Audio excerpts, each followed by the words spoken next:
السلام علیکم۔ کیسے ہیں پیارے بچوں؟ امید ہے سب خیریت سے ہوں گے اور اپنے اپنے گھروں میں بہت سکون اور مطمئن ہوں گے۔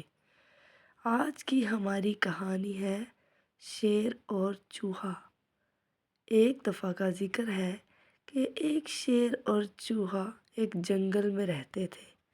ایک جنگل میں رہنے والا شیر بہت بڑا ہی طاقتور، بڑا دلیر اور بہت عقل مند تھا۔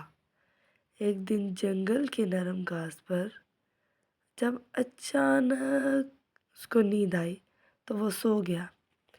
اس کی نرم و ملائم بالوں والی پیٹھ اس قدر نرم تھی کہ وہاں سے ایک دوڑتا ہوا چوہا آیا اور اس کی پشت پر چڑھ گیا۔ وہ چوہا بظاہر بہت چھوٹا سا تھا۔ شرارت سے بولا، یہ کیا مزہ! اس نے جب شیر کی پیٹھ کو دیکھا تو اسے بہت مزہ آیا اور اس نے وہاں پر اچھلنا کودنا شروع کر دیا۔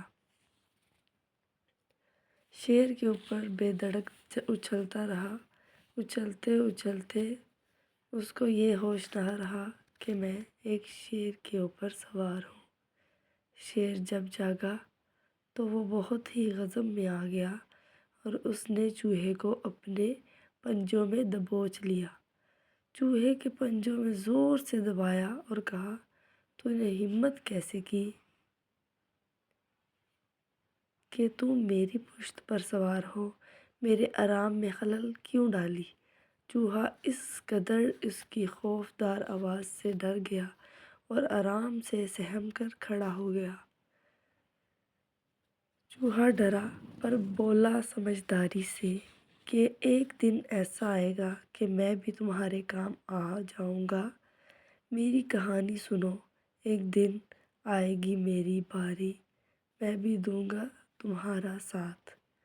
کرتے کرتے میں بھی جب تمہاری مدد کروں گا۔ جب شیر نے یہ بات سنی تو وہ بہت ہنسا اور کہنے لگا کہ واہ، ایسا دن بھی آئے گا کہ ایک شیر ایک چوہے کی مدد لے گا۔ ایسا تو ہرگز نہیں ہو سکتا کیونکہ شیر ایک بادشاہ ہے اور چوہا چھوٹا سا معمولی سا جانور ہے۔ وہ کیسے اس بات کو برداشت کرتا؟ لیکن شیر نے بات ہنس کر ٹال دی۔ جب اس نے چوہے کو دیکھا کہ وہ بہت سہما ہوا ہے تو اس نے اس کو چھوڑ دیا اور کہا، جا رہنا خوشی کا، جدھر تمہارا دل کرتا ہے تم جاؤ۔ کچھ دن بعد شیر پھنس گیا جال میں کہ ایک شکاری آیا اور شکاری نے شیر جب سو رہا تھا تو اس کے اوپر اپنا جال ڈال دیا۔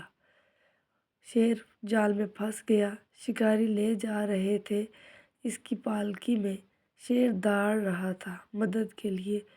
چوہا پہنچا جلدی شیر کے لیے اور اس نے جب شیر کی آواز سنی، اس کے دہاڑنے کی آواز، تو وہ دوڑتا ہوا آیا اور اس نے شیر کو اپنے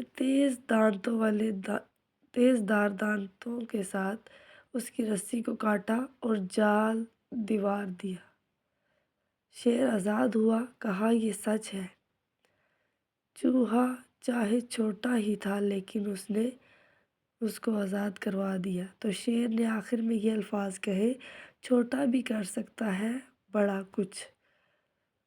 تو یہی حقیقت ہے۔ ہمیں اس کہانی سے سبق سیکھنا چاہیے کہ کبھی بھی کسی، چاہے وہ انسان ہو چاہے جانور ہو، کبھی کسی کو حقیر نہیں جاننا چاہیے۔ چھوٹے بھی دے سکتے ہیں بڑا سہارا۔ تو امید ہے کہ آپ کو آج کی سٹوری پسند آئی ہوگی۔ احسان کا بدلہ احسان۔ وعلیکم